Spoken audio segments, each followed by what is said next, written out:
Darbs, ano nga ba yung mga dapat kong hindi gawin para matuluyan ng magka-jowa ako sa aking ka-talking stage, Kuya Darbs?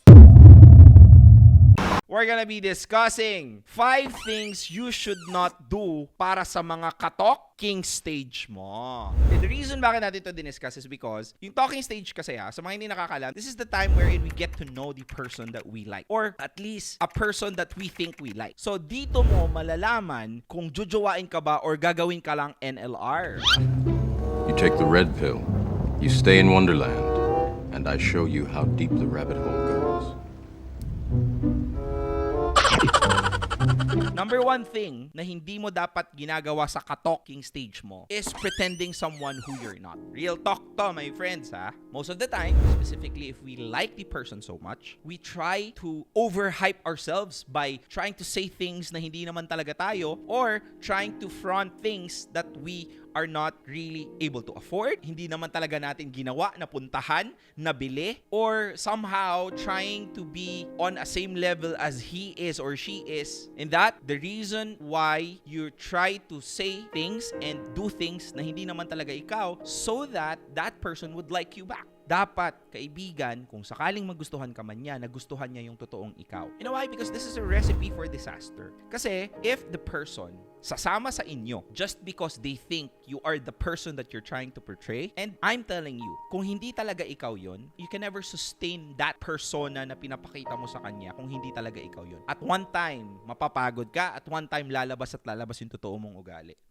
Number 2, sobra kang expectorant. It's good to have proper expectation sa mga ka-talking stage mo. If you wanna see this go far, if you see yourself being with this person, or this is something that you just want to happen casually. Pwede yun. Pero, kung sakaling isa ka man sa mga tao na gustong-gusto mo yung ka-talking stage mo, tapos masyado ka nag-expect, masyado kang entitled to think just because you're capable of doing such things to this person na ka-talking stage mo, such as, kung tatawag siya kung saan ka man ngayon, lahat ng mga bagay na ginagawa mo, you drop everything just to be with this person. Or somehow, kung yung tao na yon nag-message, reply ka agad. Tapos, since you're capable of doing those kind of things to them, and then somehow this person is not able to return the favor for you, nagagalit ka, naiinis ka. Well, I would understand the emotion. Kung bakit ka magagalit, kung sakaling yung mga bagay na ginagawa mo sa kanila, hindi nila kayang gawin sa'yo. Pero somehow, wala naman kasing pumilit sa'yo na gawin yun sa kanya, di ba? So please, huwag ka masyadong expectorant. Huwag masyadong mag-expect kasi at the end of the day, yung ganitong klaseng relationship, yung mga ka-talking stage, it could go either way. It could go to something serious or it could go to something na pinuyat ka lang pala. Pinuyat pero hindi ginawa. Pinakilig pero hindi inibig. So please, huwag ka masyadong expectorant. Let it flow. Let it be. And that somehow do not make that thing something huge. Dapat mong iniisip na this is not just the only thing, that exciting thing that's happening in your day or in your life at that specific moment. Dapat mag-focus ka din sa mga bagay na nakakabuti sa'yo. You don't put that person on a pedestal so much na masyado kang nag-i-expect sa kung anong klaseng mga bagay ang dapat niyang ginagawa sa'yo ngayon. Kasi yung mga bagay na yun kaya mong gawin sa kanya. Let's go ahead and proceed with number 3. Huwag ka masyadong needy. Knowing when to be needy is another way of knowing na mataas ang EQ mo, emotional quotient. Ang EQ, mostly magaling makaramdam, mabilis makagets agad ng nararamdaman ng isang tao pag mataas yung EQ. Kasi yung neediness, lalo na pag over, wag ganun. Kasi this gives a guy an idea na G ka kahit wala pang commitment na nandun sa inyong dalawa. What I'm trying to say is over neediness. Hindi ko sinasabing hindi ka pwedeng maglambing, hindi ka pwedeng maging needy. Yung super over neediness. Hindi ka naman jowa. Hindi naman sa nakaka-turn off, pero kung yung taong nininidihan mo, hindi pa kayang i-reciprocate yung pagiging over-neediness mo, medyo off yun sa taong nagre-receive. So, dapat meron kang emotional quotient na mataas or somehow on point para malaman mo kung kailan ka ba mag-OOA yan or wag muna. What's number 4?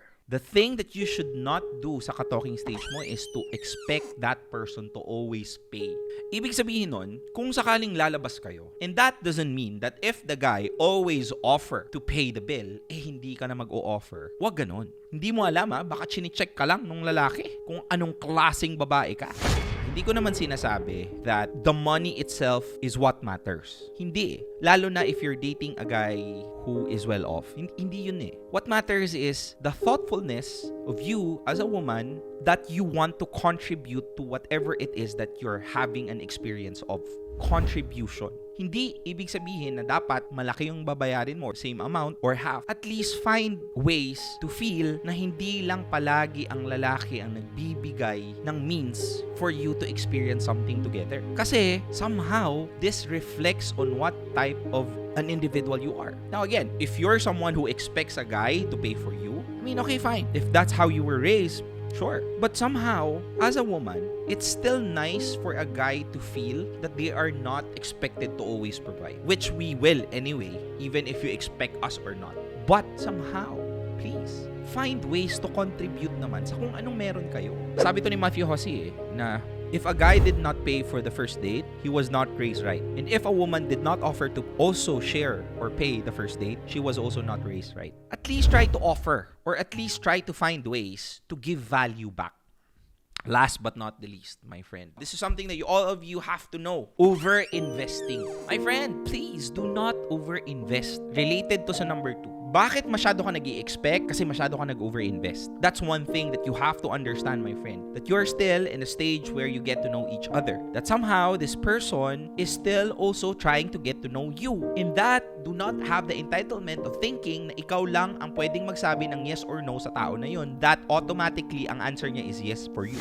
Of course, there are specific things that the guy want to see. Expectation breeds disappointment. The reason kung bakit masyado ka nadi-disappoint sa mga ganitong klaseng bagay is because you over-invest. May mga bagay kang binibigay na hindi naman hinihingi ng tao na yun. At ang nangyayari sa'yo, kaibigan, is that kung masyado mong binibigay yung mga bagay na hindi niya naman hinihingi, nag-i-expect ka na ibabalik niya yun sa'yo. Mirror your partner's move. This is what I always say. Sa lahat ng mga may ka-talking stage ngayon, it's good. Appreciate it. Because at least, di ba, somehow, someone is reciprocating at least the effort of wanting to get to know the other person. But please know that somehow, this could go sour very quick by not being able to manage your expectation or by trying to over-invest doon sa taong ka-talking stage mo. Kaya siya biglang ayaw na. Tandaan mo most people tends not to value what is already available. Most people are like that.